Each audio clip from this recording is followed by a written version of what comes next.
أعوذ بالله من نفسي ومن الشيطان اللعين الرجيم بسم الله الرحمن الرحيم وبه نستعين والصلاة والسلام على سيدنا وحبيب قلوبنا وطبيب نفوسنا أبي القاسم محمد اللهم صل على محمد وأهل بيته الطيبين الطاهرين المنتجبين المعصومين لا سيما بقية الله العظم في الأرضين. وقال الله تعالى في كتاب المبين أمن يجيب المضطر إذا دعاه ويكشف السوء. Please recite a salawat. اللهم صل على محمد. Alhamdulillah, we've all gathered here again in the commemoration of this event, the great event which took place thousands of years ago, 1400 years ago. But we've made an effort to keep it alive, and we commemorate this event in various forms. One of the forms is the gatherings of majlis, and the other forms are the ziyarah of the shrine of Imam Hussain alayhi salam. The event of Arba'een today has become a global event, one of the greatest and the largest gathering in the history of mankind, where millions of people gather together in small cities like Najaf, and they walk from Najaf to Karbala. And the whole world watches in awe that how is it possible that a small city like Karbala can accommodate 20 million people at a time. And how is it possible that a country which is war-torn, Iraq is a war-torn country, and people have lost their properties, their wealth, their children, and still they manage to serve the zawar of Imam Hussain alayhi salam. That to 20 million at a time. Can I get some water, please? Allahumma salli ala. So the world watches in awe, and they're surprised that how is this possible? But they fail to understand the miracle of Imam Hussain alayhi salam, the blessing of Imam Hussain alayhi salam. And we've witnessed this blessing in the gatherings like the majalis and the events like the walk of Arba'een. And the rewards that are mentioned for the events like the ziyarah of the shrine of Imam Hussain alayhi salam are so innumerable that when you read through the traditions of it, it aches and it wants your heart to jump and race towards the Karbala. Let me narrate one tradition for you all, and then we'll delve into our topic and our discussion. That one of the traditions says that let me put together multiple traditions, and I'll club 2-3 traditions from Imam Sadiq alayhi salam, and I'll explain the whole process to you. That Imam Sadiq alayhi salam says that the moment the person makes the decision to go towards Karbala, Allah subhanahu wa ta'ala assigns an angel for this person. And the moment he takes the first step towards the process of initiating the travel towards Karbala, Allah subhanahu wa ta'ala starts forgiving the sins of this person. And the moment the person makes the payment or the investment in buying the ticket or visa or whatever, Allah subhanahu wa ta'ala registers the amount that this person has spent for the ziyarah of Imam Hussain alayhi salam. And this amount is returned to him within that year itself. And when the person takes every step towards the ziyarah of Imam Hussain alayhi salam, his sins are forgiven. And Allah subhanahu wa ta'ala assigns 70,000 angels with this person when he's on his way to the ziyarah of Imam Hussain alayhi salam. And these angels accompany him, and they send salawat on this person. And when he goes for the ziyarah, they does ziyarah in niyabat of this zayar. So he does the ziyarat and the 70,000 angels do ziyarat for him. And when he returns, the angels accompany him to the doorstep of his house. And when they bid him farewell, the person reaches home, the angels go back to the shrine of Imam Hussain alayhi salam. And until the day the person dies, these 70,000 angels do niyabi ziyarat for this zair till the day he dies, and they do dua in his favor. So that is the reward of the ziyarat of Imam Hussain alayhi salam. And you won't find this kind of reward in any other segment or any other belief system in the world. So that is the importance of Arba'in. That's the importance of the ziyarat of Imam Hussain alayhi salam. And that's why, if you remember, in my previous visit, I was encouraging people that if you have the capacity, if you have the funds, if you have financial backup, go for Arba'in ziyarat. Go for the ziyarat and visit the grave of Imam Hussain alayhi salam. You will not only benefit spiritually and from your iman perspective, but including the funds that you've invested will be returned to you by Allah subhanahu wa ta'ala. Please recite a salawat.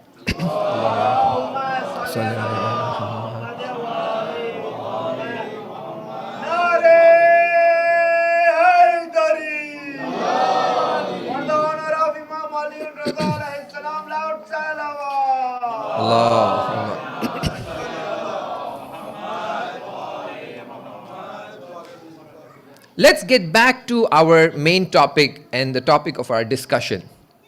And like always, I've been told that the young youth and young generation would like to understand the discussion in a much clearer terms, and therefore I will try and avoid terminologies and complex language, and I'll try and keep the language simple with examples so that even the young crowd that we have here can easily understand our discussion.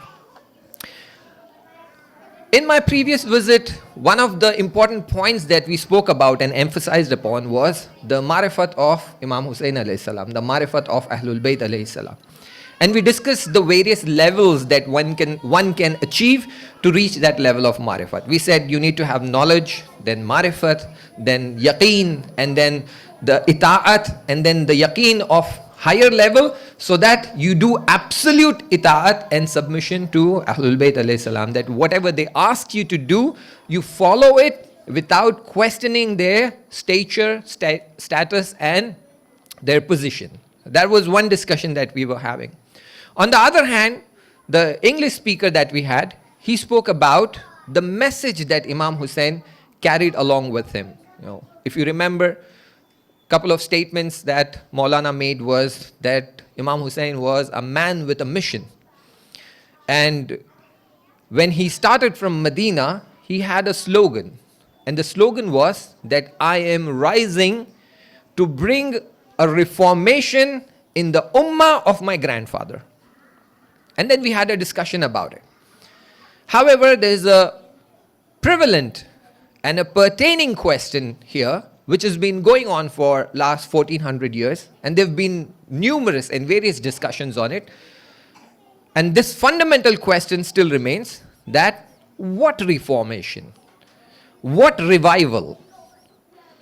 And why does this question arise?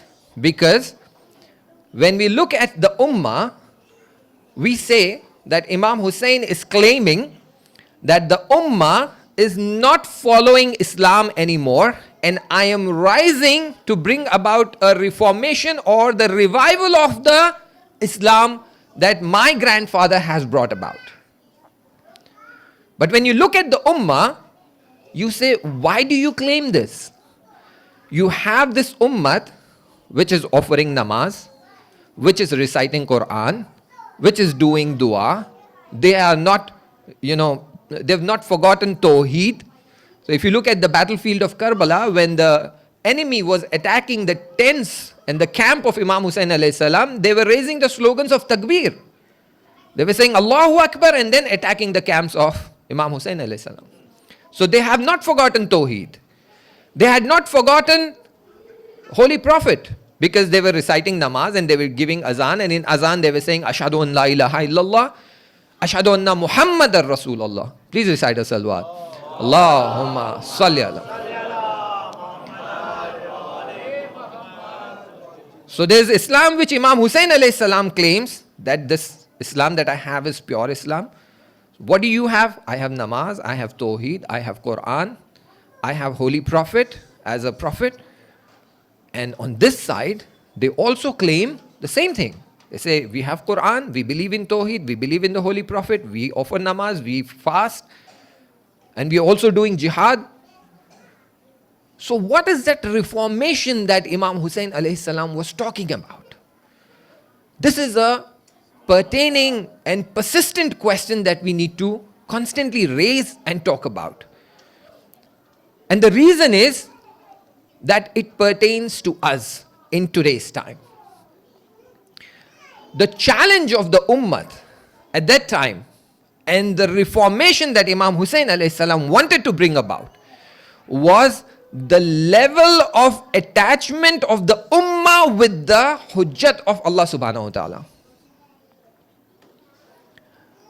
That means that when Holy Prophet sallallahu alaihi wasallam was there, Allahumma salli ala Muhammad wa ala Muhammad wa ajal farajah, the ummah had a certain level of attachment with the Holy Prophet.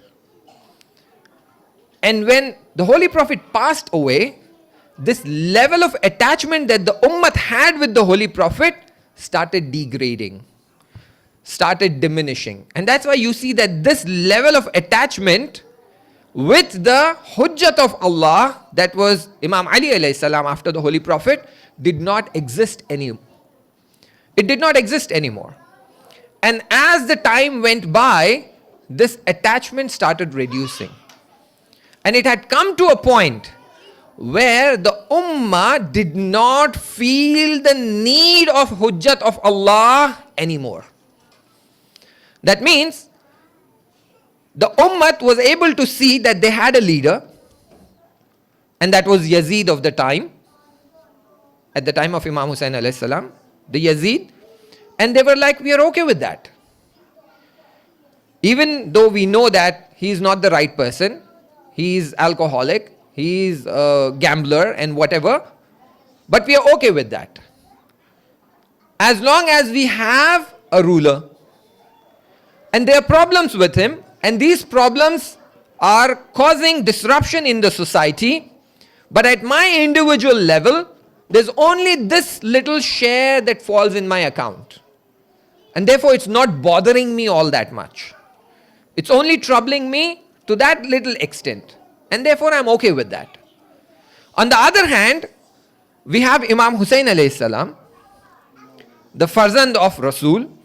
We love him, we have marifat of him, but my attachment towards him is not that great. So, if he becomes the Khalifa or Yazid becomes the Khalifa, how does it impact my personal life?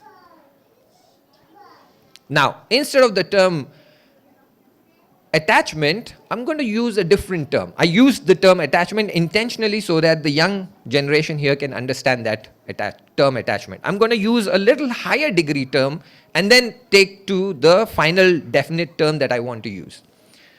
Instead of attachment, now think of it this way. The level of my dependency on the hujjat of Allah is very little. I don't see the need of the Imam of time in my life. So whether it's Yazid or Imam Hussain alayhi salam, how does it matter to me in my life? The Ummah was not able to see the need of the Imam of the time. They were not able to see and perceive the level of dependency they have on the Imam of the time. And that's why they were complacent towards Imam Hussain alayhi salam.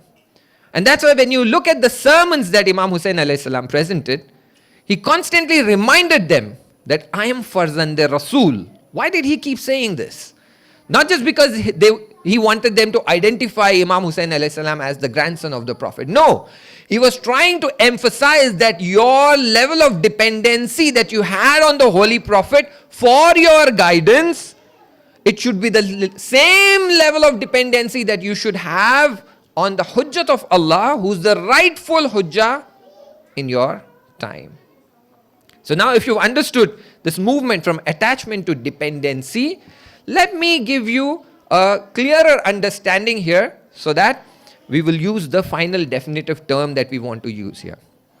I'm going to take this discussion at a little higher level compared to what we've been discussing now. So I need a little attention here so that it makes sense and it makes clarity for you to understand the next term that I wish to use here.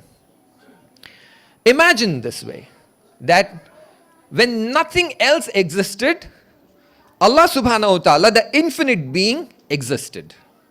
And nothing else exists. So this is Allah subhanahu wa ta'ala, infinite being existing.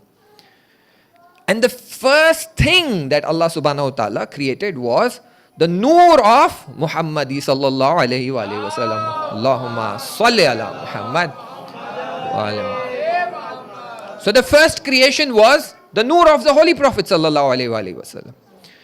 And through the nur of the Holy Prophet sallallahu alayhi wa sallam, which was divided into 14 forms, which we call as 14 Masumeen, everything else was created.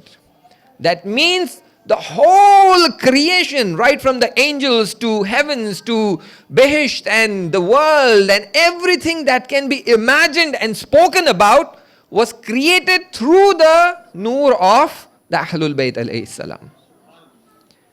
Which means, here's the most important point for you to understand, which means that all that faith and the benevolence and rahmat and beneficent and mercy and everything that we receive from Allah subhanahu wa ta'ala, the single medium and the source through which it reaches us is Ahlul Bayt alayhi salam. Salli ala Muhammad wa ala Muhammad wa ala. That means, even that salt that I have on my dinner table is through the blessings of Ahlul Bayt alayhi salam. That if Allah subhanahu wa ta'ala is sending the salt for me as part of my rizq, the medium, the interface through which it reaches me is Ahlul Bayt alayhi salam. Starting from that salt to my very existence, my soul, my intelligence, my knowledge, my capacity, my funds, my financial background, my children, my wife, my house, my car, everything is through this interface of Ahlul Bayt alayhi salam. This should help you understand the level of dependency that I have on the Ahlul Bayt alayhi salam. Are you getting the point? I'm taking you slowly towards the understanding of this concept so that you can understand where and how we are leading towards the discussion. So I am absolutely and completely dependent on Ahlul Bayt alayhi salam. Why? Because every single thing, every iota of thing that exists in my life is through the medium of Ahlul Bayt alayhi salam. And when I lose this sense of dependency, Karbala happens. The Ummat, after the Holy Prophet sallallahu alaihi wasallam, they lost this sense of dependency on the Hujjat of Allah subhanahu wa ta'ala. And that's why when Imam Ali alayhi salam was reminding people that, have you forgotten the Ghadir Khum? They were like, we have a weak memory, we can't recall anything. Why? Because they were not able to see the level of their dependency on the Hujjat of Allah subhanahu wa ta'ala. They were not able to perceive it. And similarly, at the time of Imam Hussain alayhi salam, that Imam Hussain alayhi salam was constantly pointing out to this aspect and the fundamental point, that have I changed the halal into haram? Have I changed the sunnat? Have I changed the religion? Don't you realize and understand that I am the grandson of the Holy Prophet and I am the Hujjat of Allah on the arz, on this land?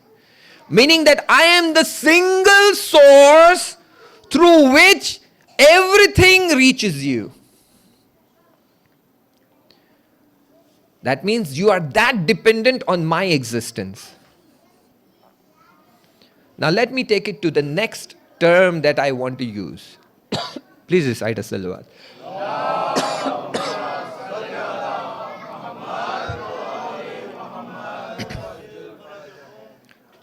From attachment, we've reached to the point of dependency. And we understand that how dependent we are on the Ahlul Bayt alayhi salam. Now, when I talk about this dependency, we've spoken about the material things. My kids, my family, my house, my car, my money, and everything. But take it one step further. Even my ability to offer namaz, even my ability to do zikr of Allah subhanahu wa ta'ala, even my ability to do sajda, even my ability to do tasbih, even my ability to come to the azadari of Imam Hussain alayhi salam, it all comes from the Ahlul Bayt alayhi salam. That means I'm not just dependent on them, but I desperately need the Imam of the time.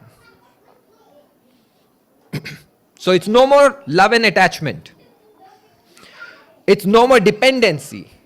But it's the state of desperation that I have towards the hujjat of Allah subhanahu wa ta'ala. If this state of desperation does not exist between me and the hujjat of Allah subhanahu wa ta'ala or the Imam of the time, that is when we fail to gain the right marifat of the Imam of the time. And that is when we feel detached from him. And that is when we feel indifferent towards him.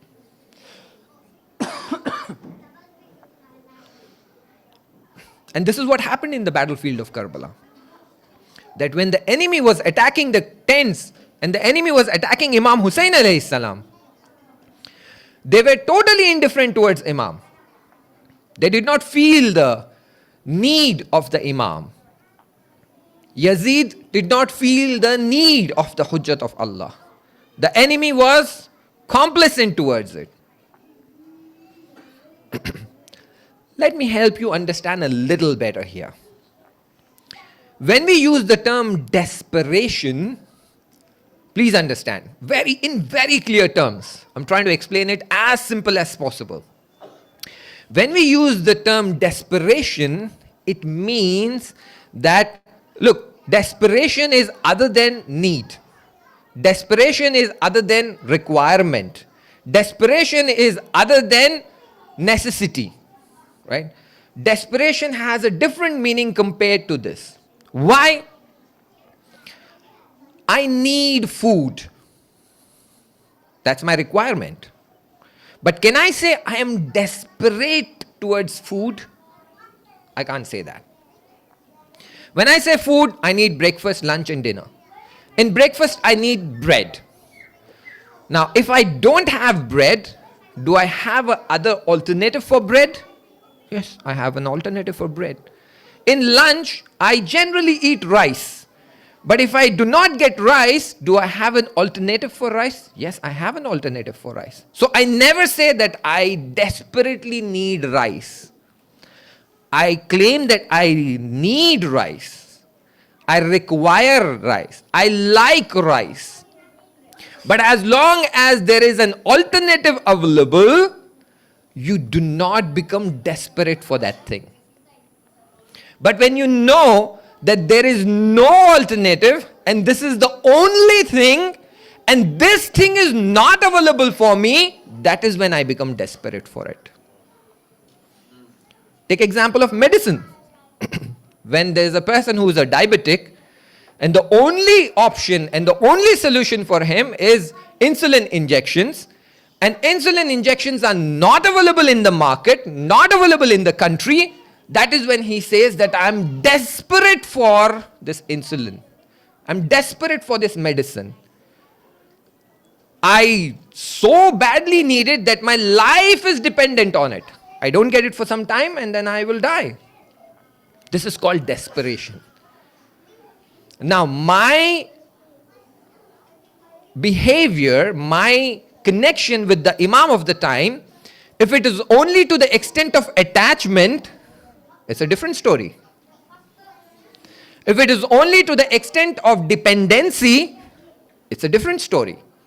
Why is it a different story?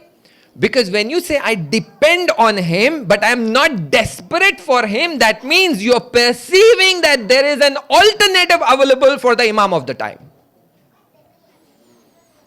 There's a huge difference in claiming that I depend on the Imam of the time. I love him.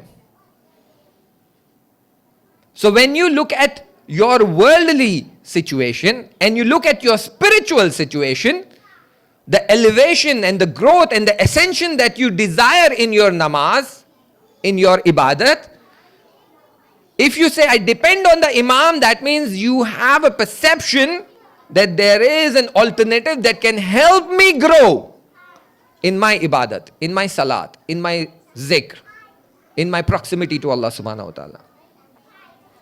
But when you say, I desperately depend on Imam, or I am desperate towards the existence of the Imam, that means you're saying that there is a single source that exists that will take me closer to Allah subhanahu wa ta'ala. And without him, there is no other option that can take me closer to Allah subhanahu wa ta'ala. And this was the reformation that Imam Hussain alayhi salam wanted in the ummah. For them to understand that the only single entity that can lead to your salvation is the hujjat of Allah subhanahu wa ta'ala, and that is me, the Farzand-e Rasul, the Hussein of the time. Allahumma salli ala Muhammad wa ala Muhammad wa ajil. So this was the reformation and the revival message that Imam Hussain carried along with him. That the ummah needs to understand the level of desperation, the level of dependency that we have towards the hujjat of the time. And if we do not understand this desperation, then we are lost in the discussions. Then we are lost in the state where we think that we are dependent on him, but we are not. Take example. There are so many examples that you will find in the past. Take examples of the Pharaonion. The people of Pharaon. If you read the whole incident, you will see that there existed Janab Musa alayhi salam, there existed Pharaon, there were magicians and the people of Pharaon. Salaam alaikum. And the people of Pharaon. When Janab Musa alayhi salam showed the miracles, the magicians immediately submitted because they had a clear understanding of the miracle. But when the people of Pharaon saw the miracles, they knew that these are the miracles. They understood it very clearly. Why? Because the experts are submitting to Janab Musa. When the experts are submitting to Janab Musa alayhi salam, then the people also understood that these are the true miracles. But they couldn't feel the need of Janab Musa into their lives. They said, how is it going to make a difference? Rather, he has come imposing certain laws and rules and regulations upon us. So if we follow him, we'll have to follow the rules and regulations. So how is that going to make any difference in my life, whether he be there or not be there?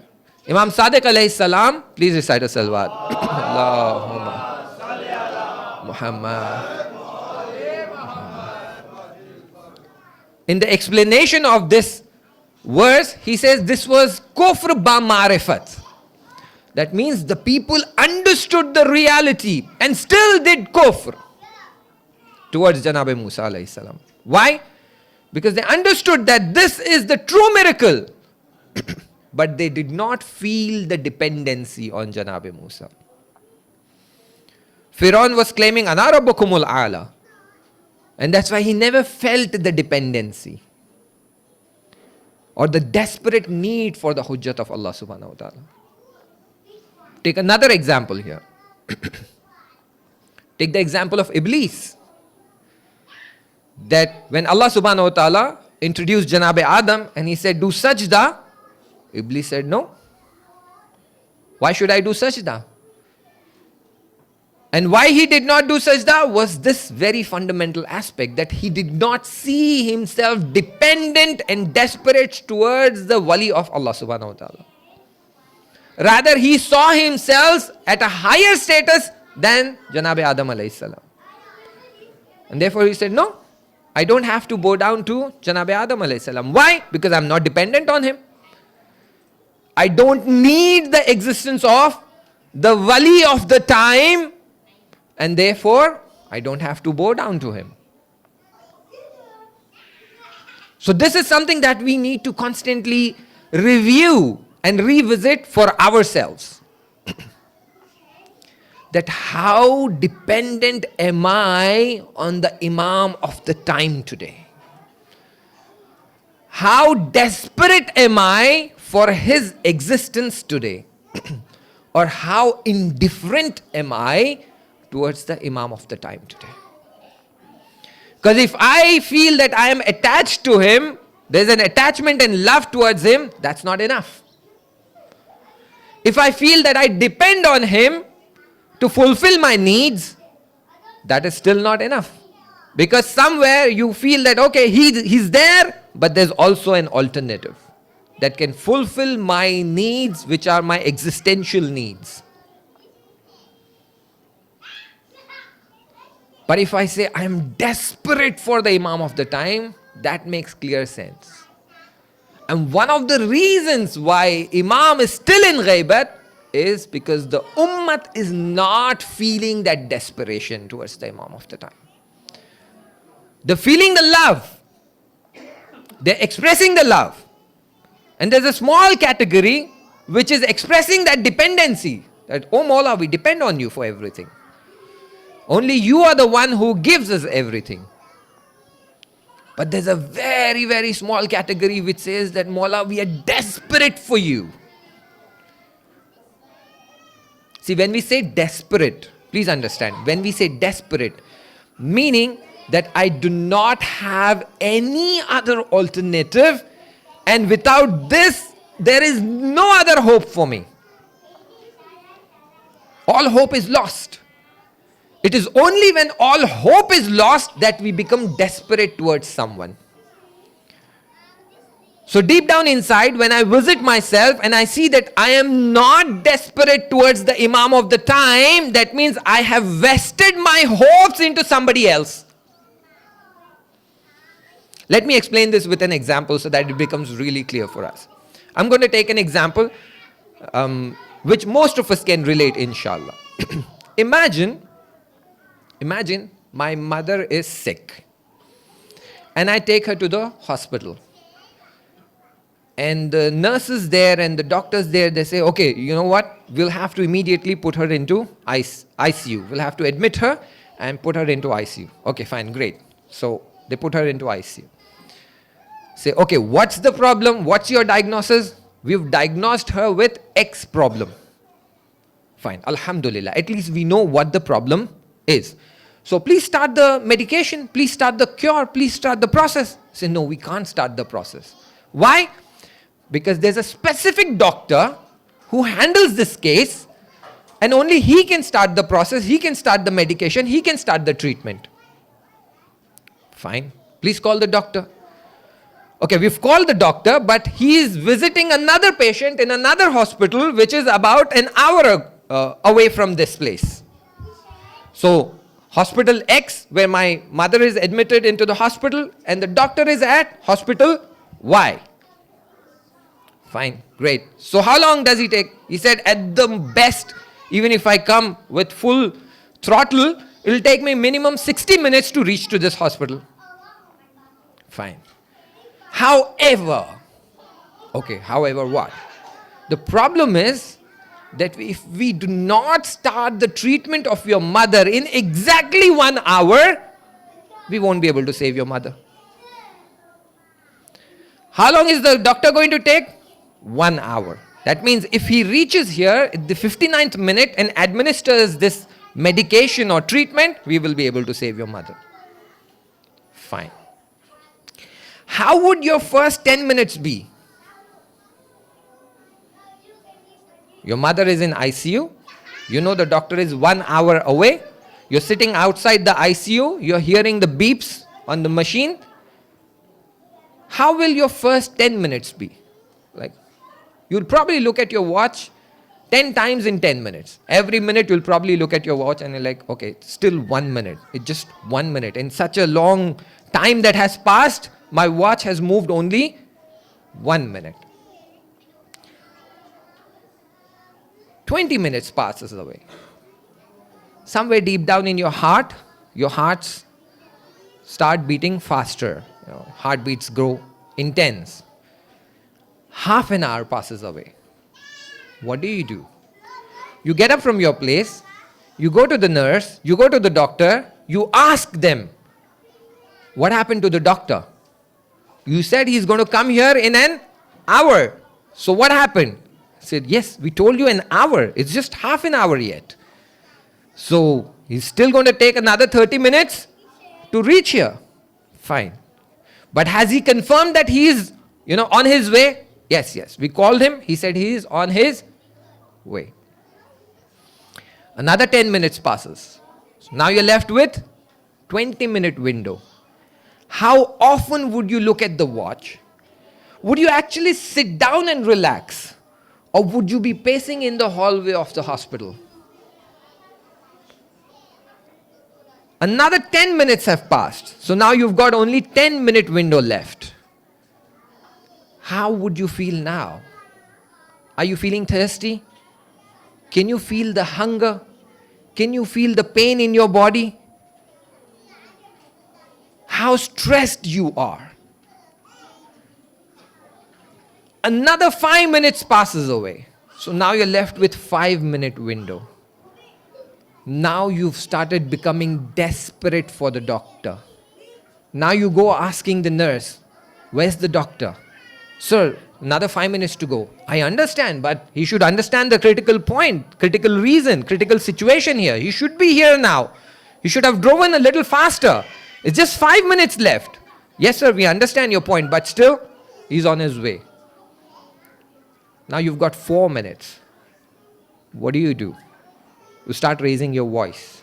Where is the doctor? Why is he not yet here? Why are you guys not doing anything? And as the time keeps passing and you're left with 1 minute, what do?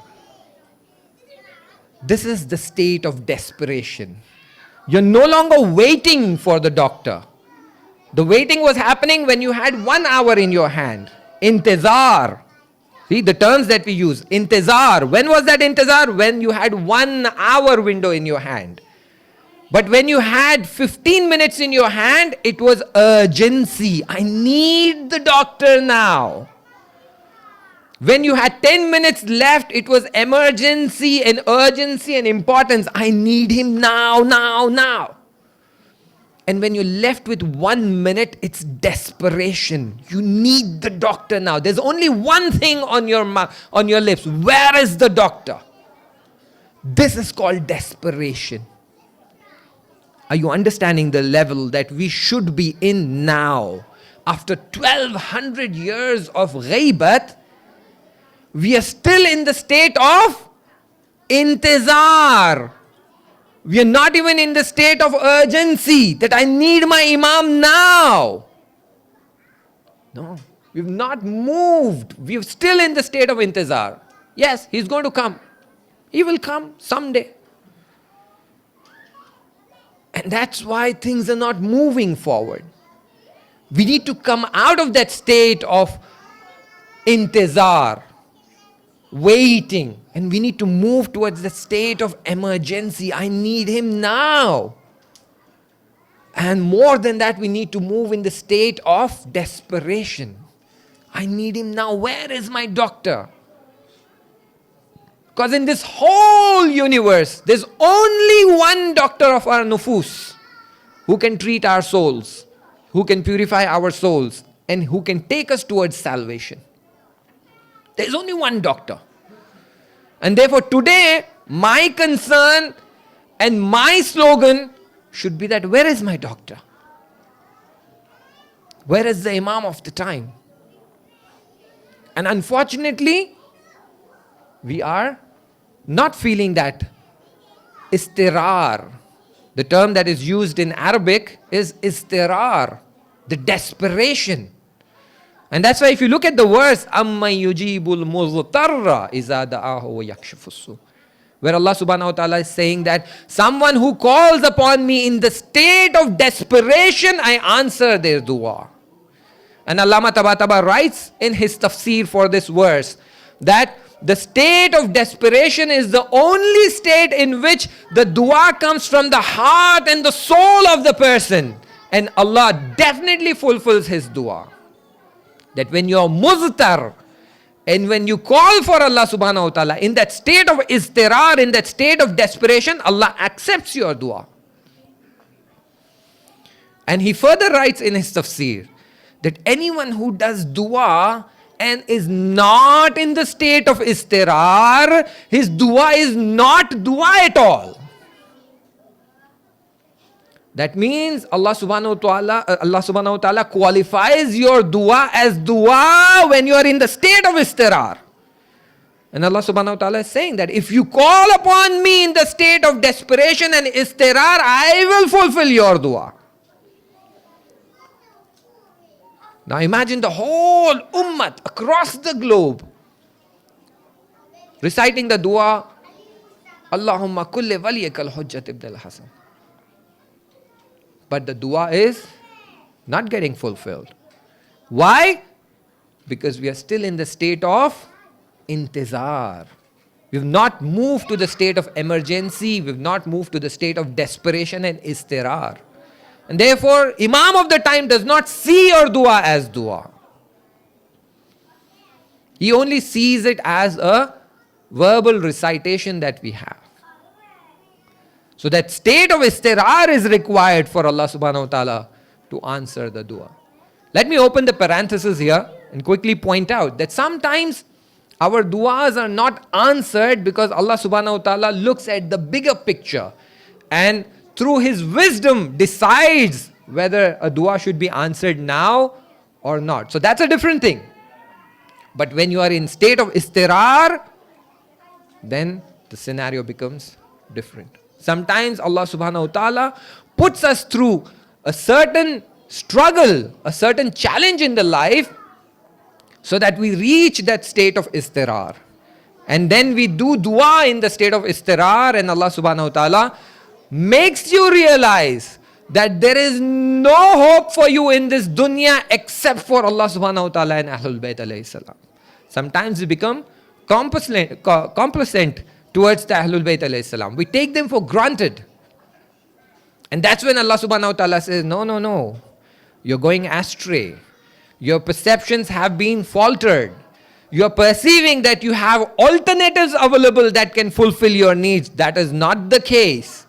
The only way all your needs, be it the dunyavi needs or your spiritual needs, can be fulfilled is only through Ahlul Bayt alayhi salam and me, the infinite being. And that's why I need to put you through a struggle. I need to put you through a challenge. And that is when you will wake up to the reality of desperation.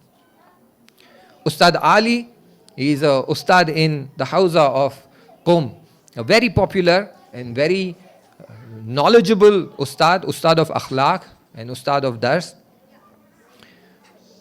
He states that in one of the majlis, I was talking about Imam Raza alayhi salam. And I was talking about his attributes and sifat. And I spoke about how Rauf and how Kareem Imam Raza alayhi salam is. That when you go and do dua in the haram of Imam Raza alayhi salam, he quickly accepts and grants your dua. Ya Sari or Raza. He's called someone who becomes razi with you very quickly and grants your dua. And when he finished the majlis, a person approached him and he said, Ustad, you spoke about how Kareem Imam Raza alayhi salam is. But I have experienced how Kareem Imam Raza alayhi salam is. And I want to narrate this incident to you. And you're free to narrate it anywhere else. So Ustad Ali narrates in his majlis that this person told me that he was a businessman. And unfortunately, because of the economic conditions, he went bankrupt. and he had no financial background. Eventually, he borrowed funds from his friends and relatives and everyone so that he can recover from this loss. But unfortunately, he couldn't recover from the loss. And now the people to whom he owed the money were constantly visiting his house seeking for their refund. That when are you going to return the money? And helplessly, he started calling his relatives and friends that, help me at least get out of this bankruptcy. And then I will repay you guys in near future. But no one responded positively. So he kind of internally, he broke down. One fine morning, he wakes up and he tells his wife that I am going to a person. And if he turns his back upon me, then I'm hopeless, I'm helpless, nothing can be done. Like all my friends and family who claimed to be my supporters, who would help me in the hard times, if he also turns his back towards me, then I'm done for it. But I hope this does not happen. So the wife says, where are you going? Who are you approaching? Who are you going to talk to? He says, I'm going to the haram of Imam Raza alayhi salam. And his place was in Tehran, so all the way 12-14 hours of journey. Somehow he managed to collect the funds and he went to the haram of Imam Raza alayhi salam. He went there in the morning. When he got down from the bus, he straight away went to the haram and he spent about 3-4 hours crying and, emptying his heart and complaining him that how his relatives and friends have treated him. In the hard times, they ignored him, did not support him. And he cried his heart out, saying that, I've gone bankrupt. No one's there to help me. And after 3 and 4 hours of crying and, doing nale and girya and complaining to Imam that how the world is against him, he started getting headaches. He said, okay, now I'll take a break, go have some food. I haven't had anything since morning, no breakfast, nothing. Let me go have some food and then I'll come back and do dua again, and in the evening I'll take the bus and go back home. When he gets out of that Zari area, from where the Zariya Mutahhar is, and he's walking towards the gate, he puts his hand in his pocket to, take the money out and buy the lunch. And then he realizes that someone has, stolen his money, pickpocketed. So he's lost the little money that he had in his pocket. He gets extremely upset. That what is this? Imam Raza knew how desperate I am. He knew how badly I need the money. He knew how challenging it was for me to collect all this money and come here. And still, someone in the haram of Imam Raza alayhi salam stole money from me. So he goes back to the Zari, extremely upset with Imam Raza alayhi salam. And he says, Imam, you knew my situation. You knew how difficult it was for me to gather this money and come here. And still, you allowed someone to steal this money from me in your haram? If you are all good, then you should not have allowed this. If you're truly Imam-e-Ra'uf, Imam-e-Kareem, you should not have allowed this. You knew that this is the only money with which I can have lunch or food and get back home. Now I'm left with nothing with me. What do? Do I go in haram and ask people to give me ticket back home, which some of the con men do in the haram? They approach people Zawan and say, "Look, I don't have money, give me money," and they con people out of it. People will think of me as a con man. I don't want to do that. And it's almost time for namaz. And he says, I had no energy and mood left to do wuzu and namaz and anything. I was extremely upset. So I started walking outside the haram. I started heading towards the gates of the haram. I put my hand in this pocket and I find one small coin in my pocket. And in those times, which is about 25 years ago, there used to be these public telephone booths where you drop a coin and make a call and talk to people. An idea strikes him. He says that if I ask someone in the haram and they belittle me and they insult me, humiliate me, and send me away, it's going to hurt me. And I might actually end up hating this person for behaving this way with me. So what I will do is I'll drop this coin, make a random call to anyone. If someone picks the phone, I will tell him my situation, that this is what I am. And if he rejects me, I will still not feel anything towards him because he's an absolute stranger. I haven't seen him. So no hatred, no disliking, no cursing, nothing. Let me do that. He goes, drops the coin, dials a random number. Someone picks the call on the other side. He says, look, this is my situation. I lost all my money, gone bankrupt, haven't eaten anything since morning. I was in the haram and someone stole my money. If you're truly man enough, for the sake of Imam Raza alayhi salam, do two things for me. If you're man enough. One, help me with lunch. I'm extremely hungry. And two, buy me a ticket back home. So the voice on the other side says, can you tell me where are you right now? Tell me where are you standing right now? He says, I'm standing at X place. He says, fine, be there. I'm coming to pick you up.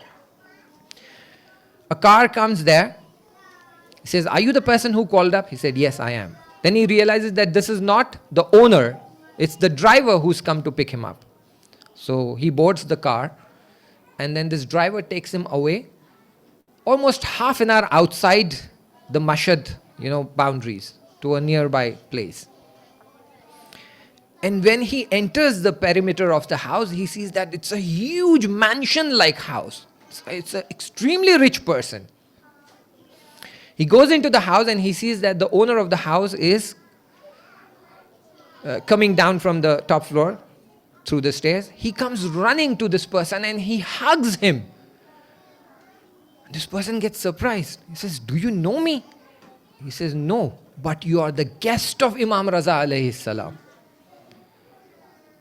You are the guest of Imam Raza alayhi salam and I am at your service.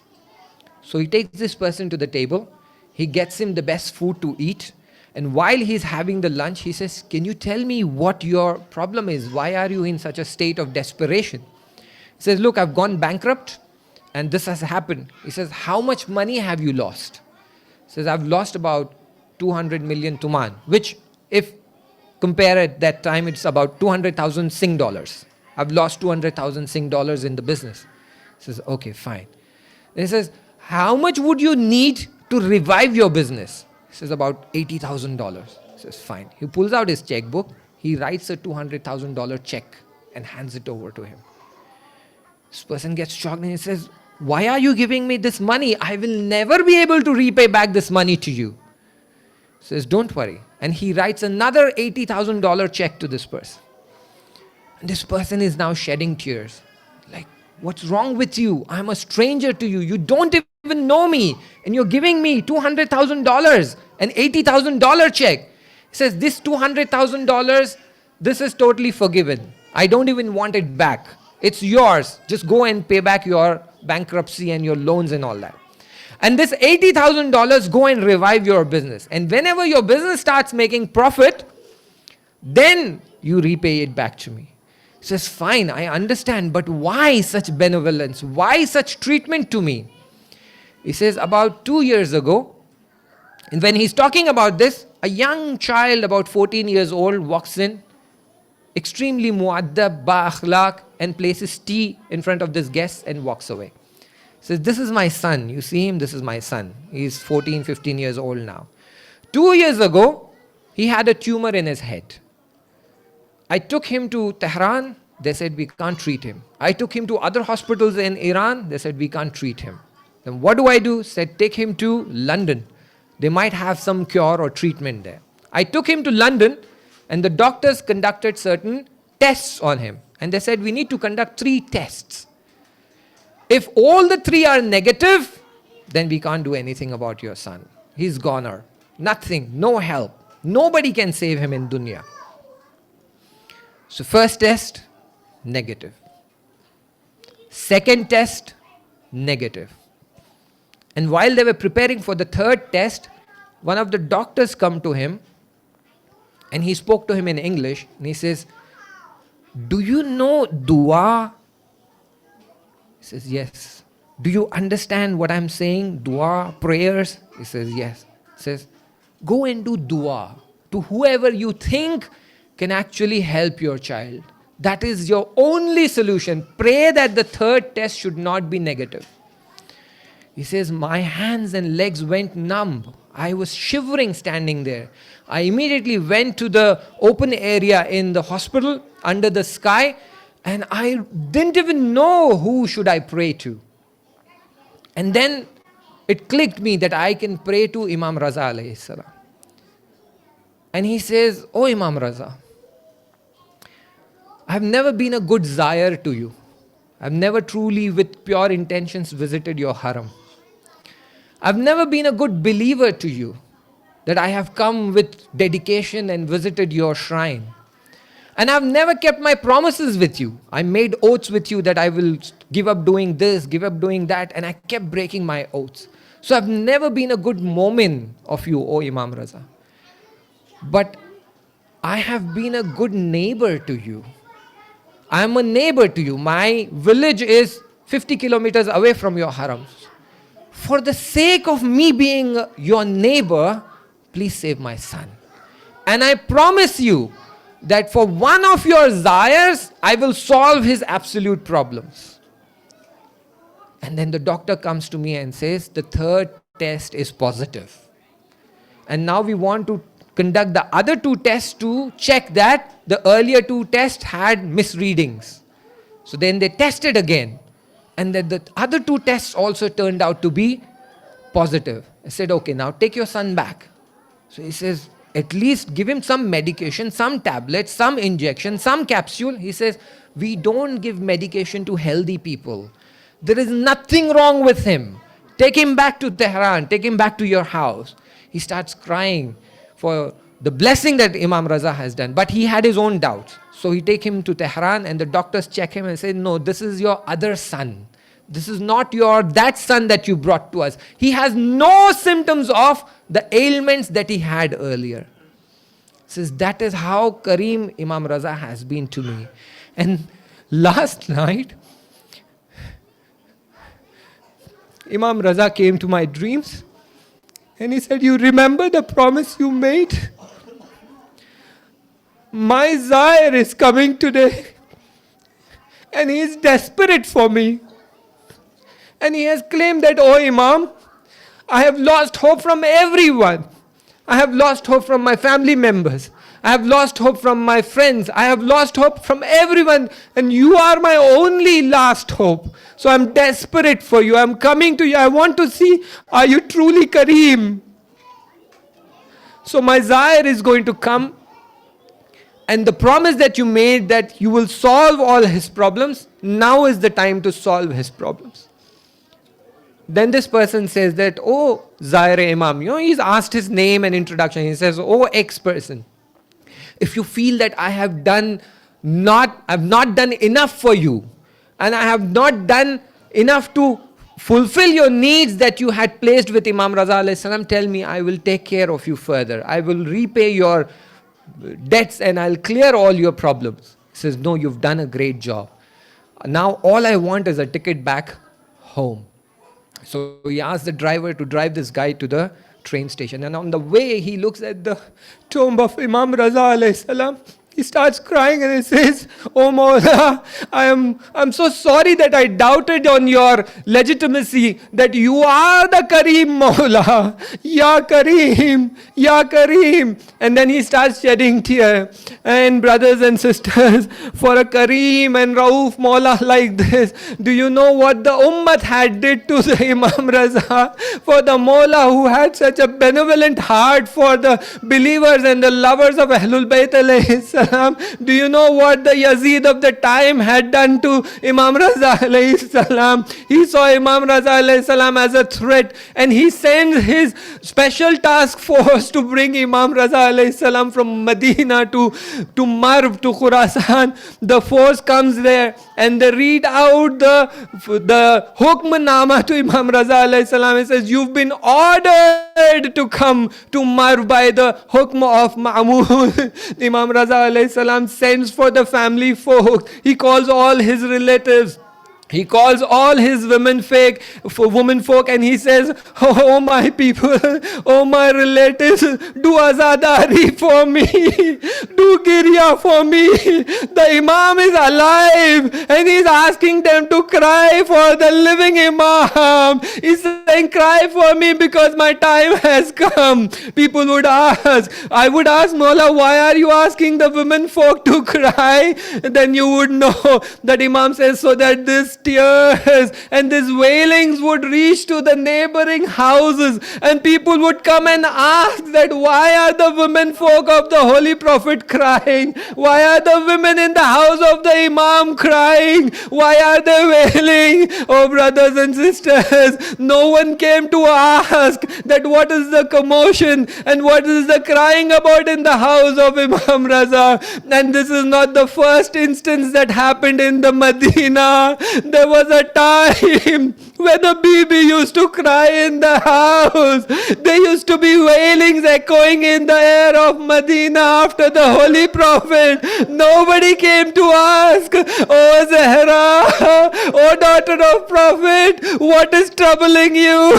What is aching your heart? What is bothering you? Why are you crying and wailing? Bibi Zahra used to go door by door knocking the houses, reminding them of the Ghadir Khum. People used to refuse it. Bibi asked for help. Nobody came for it. But when the enemy made the announcement that it is time to attack the house of Fatima, it is time to burn down the door of Fatima, everybody in the Medina had gathered outside the house of Fatima. Some brought the wood and piled it at the doors of Bibi Fatima.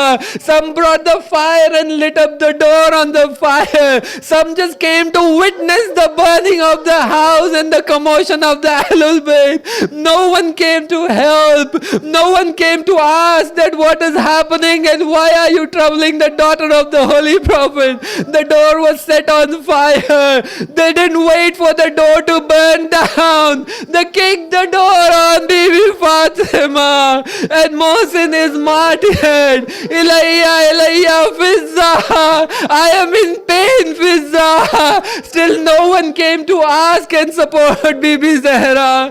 Today is another day in Medina.